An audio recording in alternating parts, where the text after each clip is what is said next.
Today's podcast is brought to you in part by Real Marketing, the only marketing firm recommended exclusively by the Institute.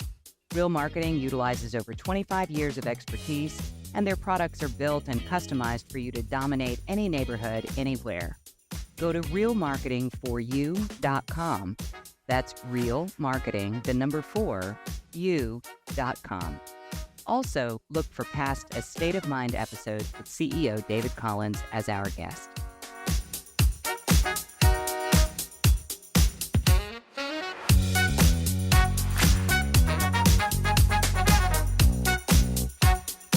So, Jack, take it away. Well, Tami, we talked a little bit in advance about our topic, which I guess we could call the thing "Get Out of Town," and some of the advantages to networking outside of our market. And I'll be honest with you, as I shared with you before, there's a lot of things I think I do really well, but I also know there are areas where Jack can probably improve in this arena, and this is one of them. I don't do a lot of conferences. The ones I've done, I've enjoyed, but I know it's something you've done a lot of. And so let's talk about that. So tell me, you like to get out of town on the business, in the business way. Tell me where you go and what you like to do. What types of conferences do you like to go to? Well, there's all sorts of different types of conferences and events to attend, and I really think looking for those types of events where you're going to be able to interact with people who could be good referral partners, who are in your feeder markets, going to events where you're going to see people that you already know to really bolster those relationships, and also to meet new folks. And also, I've got kind of a high bar for expectations of what I'm going to take away. Right. So as you said, I am kind of experienced at this conference attending thing. My mom started me off even before I became part of her team. She was dragging me along as a college student saying, "Hey, I'll pay for your hotel and you can hang out at the pool. Oh, except you can't. You have to actually come with me to these things." And so I've been doing this a long time. And so the bar that I have for what I'm going to take away is pretty high. So that's something to start with. So I always look at how valuable it's going to be in addition to where it is and what kind of event it is. But I definitely think that getting out of town is really important. So you mentioned a critical term there, a strategic term, feeder market. So you're not just randomly choosing, well, I shouldn't say random. You're not just choosing a conference based on the topical content. You're also looking at where that conference is being held. Talk about that a little bit. You bet. And I'm actually going to get I'm going to get a little real here, because sometimes we will evaluate who do we think is going to be there that we could reconnect with or make new connections. Where is it? Right? Is it someplace fun that we would like to go? And Sure. and I say we because for my entire career, this has been my mom and I pretty much doing this together. And so we have these benchmarks. And then, of course, what do we think that we're going to take away for content? Sometimes it's required courses. I remember, for example, my mom was pursuing the second home and resort specialist designation, and there's some required curriculum. So sometimes you don't have choices about where things are. In this case, she had seen a teaser presentation at a different conference from an instructor who taught the 1031 exchange course, who she just really loved. And 1031 exchange, this is a dry subject, right? This is something that's required as part of that designation. And she said, "I want to go where this guy's going to teach it because it's going to be fun." And he was only teaching one time in the next year, and it was going to be in Jackson, Wyoming, right? And so there we went. We booked it, and that's not an easy place to get to. And the organization that was hosting it was actually the Realtor Land Institute, the RLI. Right? And so think about, we're in Wyoming. So all these folks are thinking about, ranches and farms and that sort of vehicle in the investment arena. And so here we go, a couple of city slickers from Florida, and everybody else in the course was all ranch and farm folks, like from the immediate area. So Where your Wranglers? Um, I I I wear Levi's, Jack, Levi's, right? Yeah. But I understand what you mean. I did take a cowboy hat though, Right. and I think I bought one there. So this was seeking out the instructor that we wanted to hear, and the course that we needed to take in a place that was just great, right? Absolutely, absolutely fun. So that was kind of the trifecta, and we absolutely learned a lot, and we gained knowledge that we shared with our clients. And honestly, those folks in that ranch market area, they didn't have any connections in Florida, so we built a nice referral network with those agents. Rather than sitting in a class in our local market where everybody's competing for the same business. So when you think about content, there are certain courses and there are certain content that we really try to seek out as far as conferences go. What are some of the fun conferences that you've attended? Things you really enjoy, regardless of where they're hosted. As far as the conferences themselves, what are some of your favorites? Sure, like there's a list of must attend, right? Regardless of where they are. And so one of the things that I have found incredibly valuable over the years is Star Power, which is now back. Those of you that might be listening that remember Star Power from Howard Brinton days, and then it went away, it changed, and then Patrick Lilly created this environment called Real Estate Vision, and he had a conference called Real Estate Success Rocks, which was kind of kind of an emotional replacement for that whole thing. And so now Star Power has started back up, and this is something totally cross brand. And that's one of the things that I like about it. There's some great brand specific conferences, but I love attending those where you're going to interact with other people from outside your brand. So Star Power is back in action, and that is one that I would encourage anybody to look for. And then CRS, actually, I guess now they call it the RRC, right? CRS is the designation, Certified Residential Specialist, and RRC is the Residential Real Estate Council that gives the CRS designation, just to, try to make that clear as mud. But they have an annual conference called Celebration. And that one also is a really fantastic combination of just really engaged, sharing attendees and really good high level content, right? So if you think about it, I cut my teeth on my state real estate conference and then NAR, right? And I got to go to NAR in the early 2000s when, right, like all this technology was on the scene. And let me tell you, the first time that you go to the trade show, that the expo, at something that large, and they've got the money machines that are blowing dollar bills and $100 bills around, or you fill up your swag bag and then you have to rent a locker in the convention hall, store it, right? Those are some wonderful, I want to say entry level, if you will, events to attend because they're kind of like eye opening, right? They're astonishing, and then you kind of drill down on which ones maybe a little smaller, little more palatable in terms of the number of people that you're going to interact with, and more of the focused educational takeaways. So Inman, for example, is another Mm. conference that is worth checking out. Again, cross brand, and Inman has their general real estate conference, and then they also have Inman Luxury. So if we're talking about getting luxury specific, there are events that you can seek out that are those luxury specific. So Inman Luxury, for example, um, institute members who have the guild level of membership have the opportunity to attend the Leaders in Luxury conference that the institute puts on, and I will tell you that I have not missed one One. since they started, and so that's one that's on my list of absolute musts.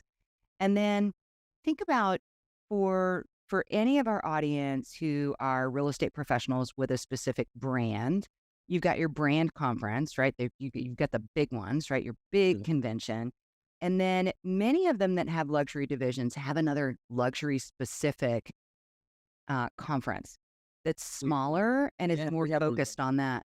Yeah, and The company that we're with is an independent firm. We're only in the Middle Tennessee area, and so a lot of these firms across the country, they're sort of homegrown and not associated with a Sotheby's or a Christie's or a franchise, if you will, are part of what's called leading real estate companies of the world. And there's a luxury division of that to the luxury portfolio, and that's a conference I had been to a couple of times, and it's an absolute blast. One of the things, Tammy, I want to tell you, I'm sure you've seen this. One of the things we did at that conference, and it's actually a litmus test for me. I asked in advance this past year if it would be part of the itinerary, was the speed networking.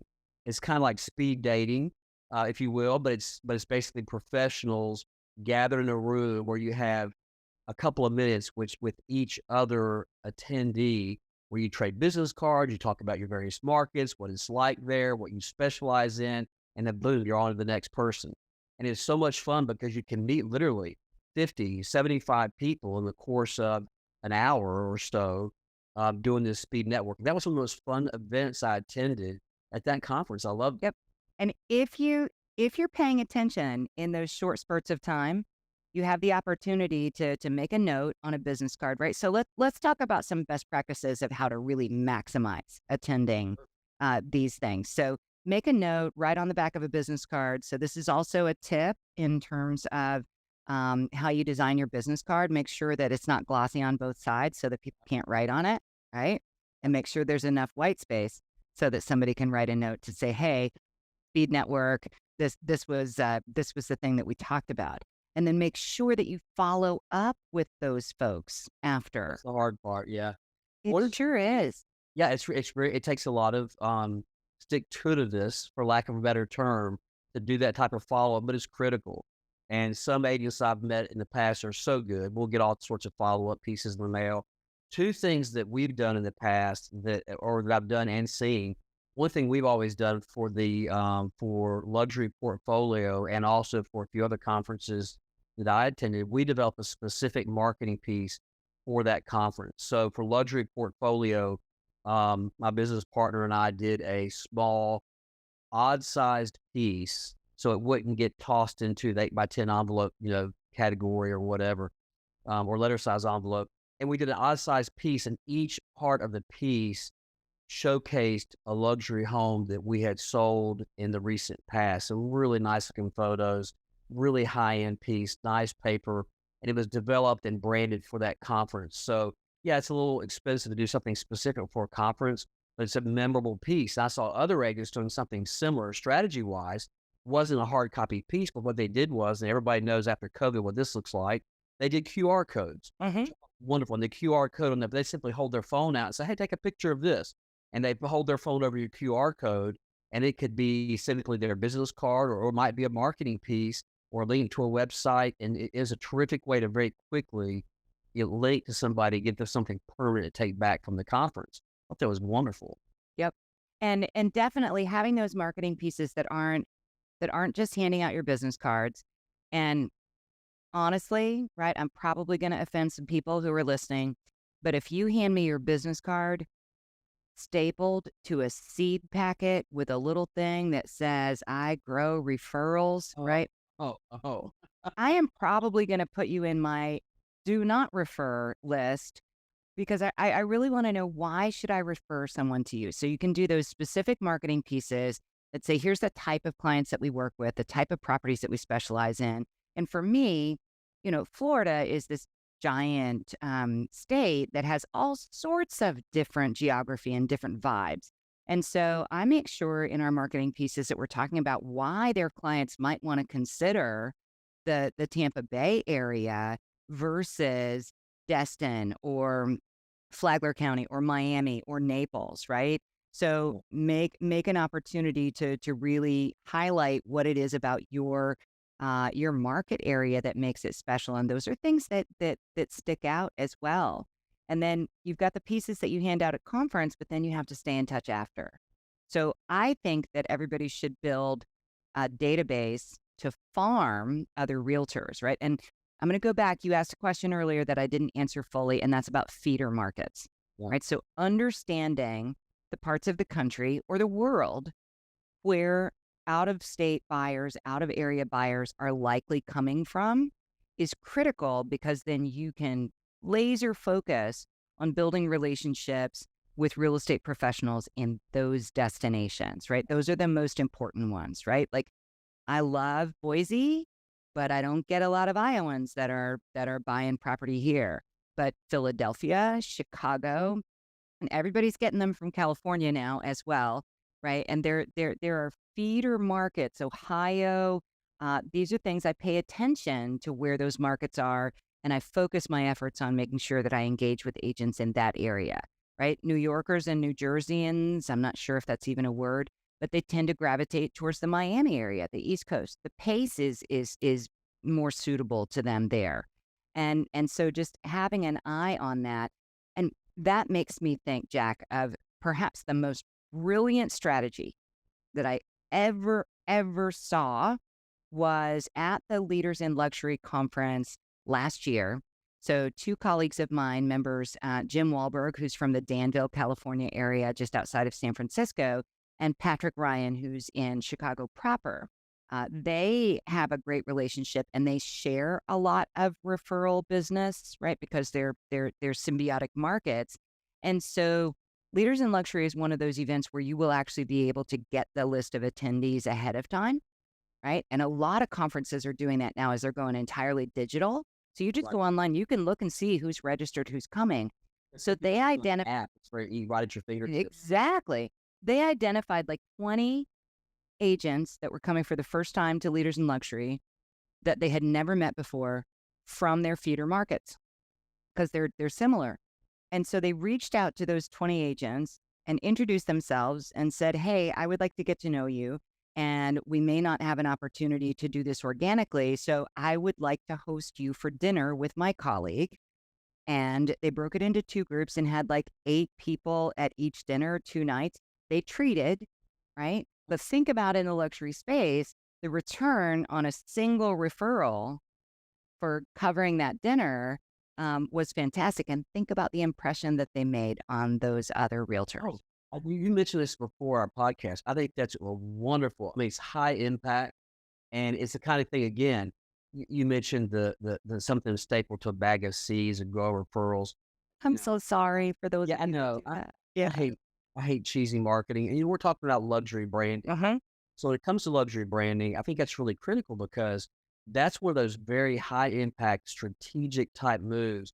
You're not going to hit 75 people with that, but you're going to hit 4, 8, 10, 12 people really, really hard. You're making an impression and it has ripple effects because each of those brokers or agents goes back to their respective markets, back to their offices. And when they hear somebody talk about someone moving to your area, oh, I've got somebody. And they can say more than I got her business card. Tammy's wonderful. We had dinner together. Let me tell you about Tammy. So suddenly there's this whole they're this branding, they're doing for you because it's a very personal experience. So no, I thought that was a wonderful, wonderful idea. You are Uh, absolutely right. I would much rather see, and I feel the same way about databases. It's much more important to have a quality, smaller database than hitting lots and lots of people. It's about the quality interaction, particularly for the luxury brand. I think that's wonderful. Hmm. So when I talk about farming other realtors, there's another piece to that authenticity theme that we're talking about. Every major brand has a newsletter template, and I know the day of the month that those newsletter templates come out because I get the same email Right. from It's 20, right? It's the same thing. And for me, again, that goes in the file this in the, not taking the time to do it. But those real estate professionals that send me particularly their market update, right? Their market report, right? Like they are totally on top of what is happening in their market. They are relating it to how that impacts people who own in that are out of the area. One of the greatest examples is Gretchen Osgood, right? And she's in Hawaii. And I met Gretchen, red-haired Gretchen is how I remember her. I met her probably 20 years ago. And she has been sending me every other month her market report religiously. and I skim it sometimes, right? You don't have to read it all, but I'll tell you what, if I've got a referral for her area, I'm not even looking in my database. I know her name off the top of my head. And that's the kind of impression that you want to make is good, authentic, valuable content that positions you just top of mind.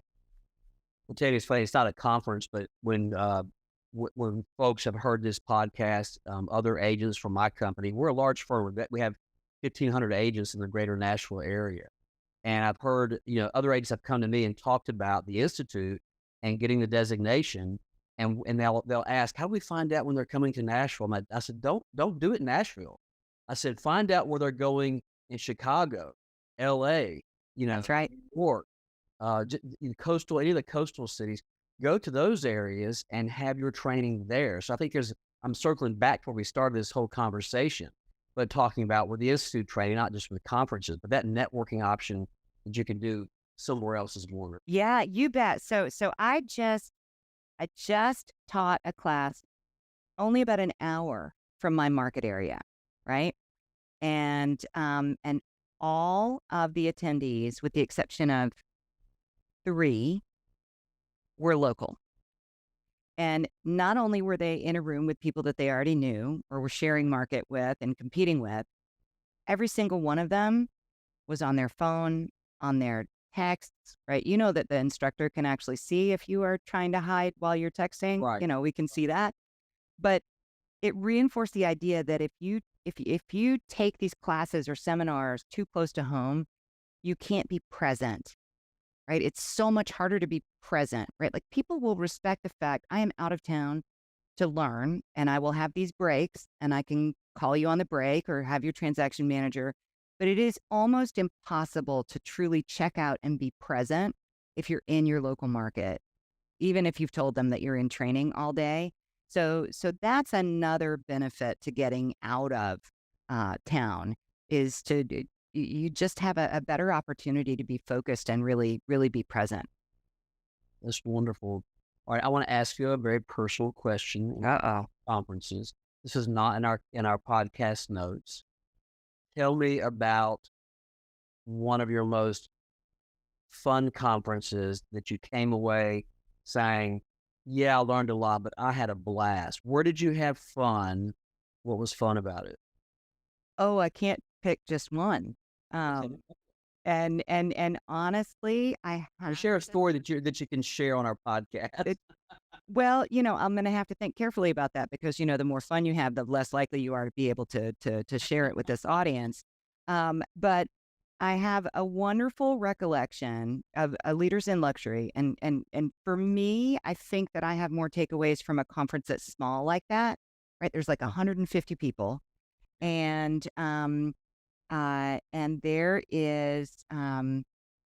there's an agent in Oklahoma City, Kermit, right? Really, that's his name. Classiest guy you ever would meet. And he faithfully brings 3 or 4 agents from his office that he is, mentoring, bringing up. And I just remember having the most amazing conversation.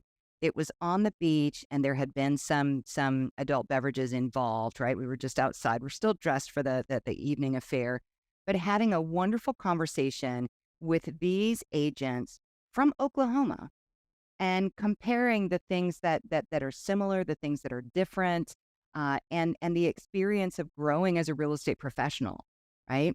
And so for me, it's those personal relationships and the exchanges that are deeper than some of the subject matter that really are my takeaways. And so it's about the relationships, really, for me. Absolutely. It's interesting because, you know, one of the ways that you and I connected was through a dear mutual friend, Diane. And Diane and I met, she and I both were asked to speak at a conference in Palm Springs. The conference is NABLREP. It's the National Mhm. Association of Gay, Lesbian Real Estate Professionals. And if you ever had the opportunity to do a booth, you'd be a presenter or are invited to that conference, you will never have more fun than you have at that type of conference because the content is terrific, but the parties and the networking and the creativity that goes into that event is so much fun. And Diane and I met. just poolside, like you're talking, having this is a break in between seminars. We were sitting poolside having drinks, just casually ran into each other, and I asked her what she did. He says, "Oh, she was the CEO of the institute and was there to present to that group." It was wonderful. So yeah, in Palm Springs, you got to have a good time in Palm Springs. Exactly, exactly. And, and that reminds me too that the fun years ago, I attended Remax's major convention, and they had Steve Miller Band in concert for a Oh, private concert for that, right? Like, I'll never forget that, right? And so fun is always a part of it, but you made a really good point when you talk about downtime. So I think it's really important, and anybody who's planning a conference out there or who's responsible for that, build in enough break time. yeah. Right? If you don't build in the break time, and I've been to some where they were like, "Hey, we don't have any breaks. If you have to go to the restroom, just get up and go," which means that you're going to miss something, and it also means that you don't have that time for the organic networking. So, so that's really important. The opportunity to be able to meet people in an environment that isn't necessarily specifically geared towards networking, right? Like you talked about the speed networking and all that. Sometimes poolside, hotel lobby, those types of things can really result in the most meaningful relationships. Yeah, that was one of my most meaningful relationships I've developed at a conference situation. Was just casual. It wasn't a planned event. It was simply poolside break. Yep. And with- I That think actually makes me think it makes me think of another thing, and I know we wanted to talk a little bit about, putting real estate into your travel plans, right? So we all know that, you can do some good write-offs um, if you visit real estate offices and see some sample properties and that sort of thing. But it makes me think of a relationship that I developed because I was speaking at a convention in Spain, right? So this was a fantastic thing. And one of my fellow speakers, so this was the essentially the Spanish equivalent of the CRS group, and they had brought in all English speaking speakers. And one of my fellow speakers, Jeff Turner from California, um, he came at the same time, and he wanted to see some things, but he didn't speak a word of English, and I did, or of Spanish. He didn't speak a word of Spanish, and I did. And so he shadowed me through. We were enjoying restaurants. We were visiting real estate offices. We were just exploring the city, and so that made a connection that stuck with us for forever, really. So that was one angle. But anytime that you travel, I went to Montana last year on vacation, actually to visit some clients who own a second property there, and so I just made it a point to stop into real estate offices in the places that we were, right. And so there you have it, making connections, getting a little tax write off, and building the referral network. So it's a win-win. Well, I would encourage, again, we started this conversation with me admitting I don't do enough conferences. Something very transparent today. But I will say this is that when the year starts, one of the first things I do is I do look at conferences that are coming up in the year ahead and try to always get at least one, sometimes two, during the course of the year. And we look at places, what's fun? Because what we can do, you can bring your spouse or partner. And if it's a 2-day conference, most conferences, 2 days, 3 days, plan 4 or 5 days and spend a couple days having fun, and it becomes a great tax write-off. And it's a lot of fun to bring your partner to a conference. Yep, So, absolutely agreed. And most of the really successful real estate professionals that I know, that I could consider colleagues, will plan it out. They'll look in the fall. We're doing business planning in general for the year ahead, but they also are looking at what conferences are they going to attend for the year ahead. Right. And so this is another note to conference planners. If you wait too long to announce where and when your conference is going to be, there's a likelihood that somebody who you really would like to attend yours has already made a commitment to attend something else because they just didn't have the information early enough when they were planning. So that's something to keep in mind, and also to space it out and do the picks, like you said, Jack. Where is it? What am I going to learn? How much can I leverage the time and the expense of attending? Well, I'm going to share with our listeners right now. I don't know who in our audience might be planning conferences for the next year or two ahead, but Nashville is a really fun place to be. And it will be, I like to go places too. But if you guys want to come to Nashville, feel free to reach out. I'll be glad to tell you all the fun places to hang out and things to do while you're here. It's a great place to host a conference. It sure is, and actually, Jack, you know that I spoke on behalf of the institute at a conference in Nashville not too long ago, and I did the entire tourist thing. Got to see a show at the Bluebird Cafe. Perfect. Got the T-shirt, right? The whole thing. And you are right. Nashville is a wonderful destination, and same to be said, St. Pete. If you have the opportunity to attend a conference in St. Pete or plan one, Jack and I are not the only ones that would be glad to be gracious hosts and show you all that there is to see. So, it just goes back to the whole concept, right, Jack, of get out of town. I love it. Tammy, this has been great. Thank you for sharing so much. I love it. I need to do more conferences. I learned a lot hearing you talk today. Absolutely. I'll give you my personal tips, right? Really, I've shared them all on this episode, but anytime you want some inside information, don't be afraid to ask. And the same for any of the audience. If you're curious about a particular conference or particular training, use your resources to reach out to other real estate professionals and ask what the experience has been and what people have found to be valuable. So, with that, Jack, I've had an amazing time as always. And for all of our listeners, I want to thank you for joining us again on this episode of A State of Mind, the art of selling luxury real estate. If you're interested in learning more about the Institute for Luxury Home Marketing, you can find more at www.luxuryhomemarketing.com. And if you like what you just heard, share it with a friend. And don't forget to subscribe, rate, and review this podcast. And if you've got a hot topic that you'd like us to discuss in a future podcast, feel free to let us know. Send an email to info@luxuryhomemarketing.com. Thanks for listening.